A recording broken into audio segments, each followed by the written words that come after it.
For a while now, Matt Mercer has been the unofficial figurehead of the Dungeons & Dragons community. He is probably the most famous dungeon master of all time, aside from Gary Gygax, and with Gary's legacy being reduced to that of a doddering fool, a primitive troglodyte whose game design was the equivalent of cave scrawlings. Compared to today's enlightened itch.io transgender designers, Matt Mercer might have taken his place. He is considered to be the best dungeon master in existence for his voice acting talent and his ability to provide somewhat colorful descriptions, and for his adherence to the holy commandment of tabletop role-playing games in the current era, the rule of cool that is above all else. But Matt isn't feeling so cool these days. Apparently, he is depressed, and it is due in part to his contribution to certain charities that potentially was involved in the deaths of several people in a land far away. And his rabid fan base is full of entitled freaks who are angry he did not contribute more. They feel as though they have the moral authority to demand this man do what they want him to with his own money. They feel like their parasocial relationship with an internet dungeon master gives them the same license that they would have with a close friend or even spouse. These mentally ill lunatics cannot stand the fact that their pet cause for victims of war in a faraway land is not being spoken about on Critical Role, as if Matt Mercer is beholden to them, as though his game show is a soapbox for their political cause. And this is all very funny because it shows what Dungeons & Dragons has become. Many, if not most, of the games played are played online. Webcams have replaced sitting around the table, digital tokens have replaced real figurines, and disposable Discord profiles have replaced real friends. The nexus of tabletop discussion is no longer forums, with long, well-thought-out posts, but instead it is Twitter, with its 280-character limit to convey meaning.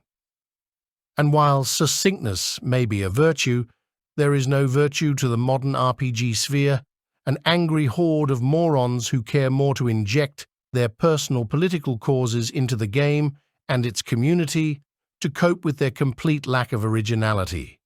In their mind, since Matt Mercer borrowed elements from a certain culture for his world building, he is obligated more than most to donate to help alleviate its suffering, along with his inherent privilege as a fucking white male. Even the icon of new D&D, of the modern soy-infused culture of the D&D hobby, is not immune to this sort of rabid demanding mob.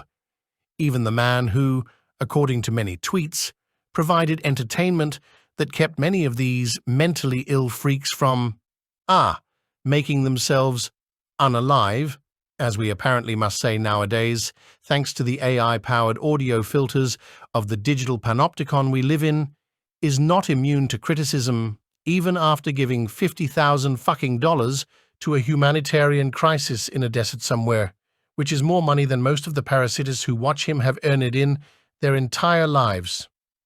What can we glean from this? Only a glimpse of what we are up against, the eternally unsatisfied, ever-hungry maw of the social justice soy freaks, many of whom missing their original genitals or wishing to, who were so unwisely allowed to take root in the hobby by imbeciles who claimed it would die without fresh blood, who learned the hobby not based on Appendix N and imaginative works of fantasy, but based on memes and shows like Critical Role. And now the hobby is more of a breeding ground for meaningless controversy than it ever was. These idiots are so loud on Twitter when they are quiet mice in real life.